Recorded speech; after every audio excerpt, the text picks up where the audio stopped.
It is all burned here in the Jahapana forest, and lot more are waiting to get burned on its own.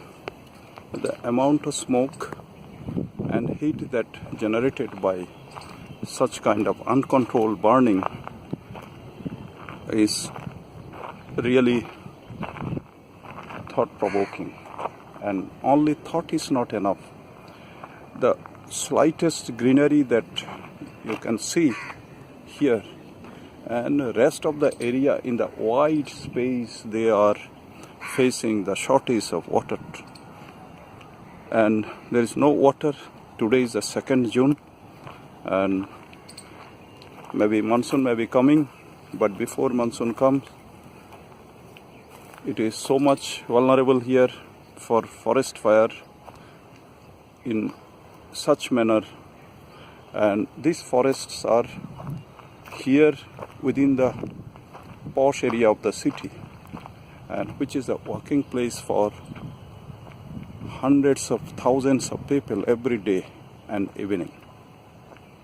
But seeing this kind of forest, which are so much important, that too within the city, and they are burned to ashes, is probably not going to surface in any of our academic or media exercise. The amount of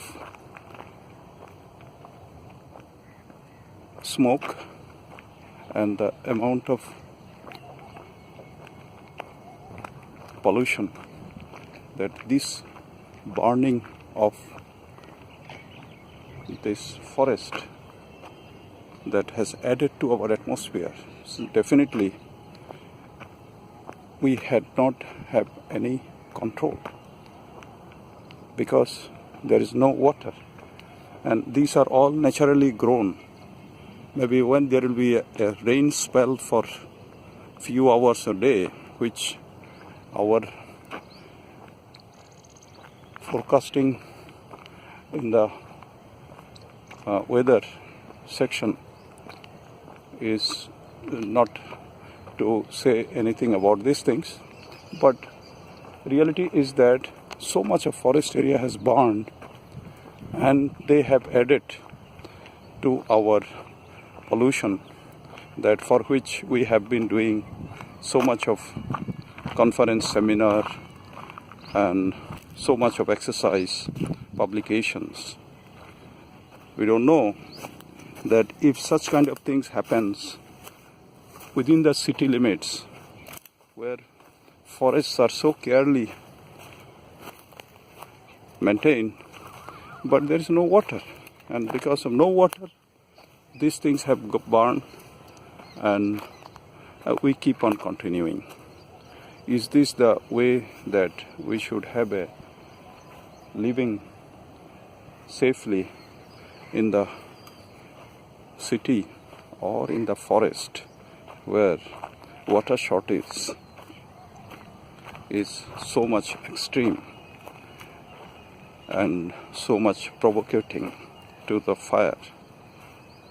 An entire stretch here have burned to ashes with no sensible method of buffering them.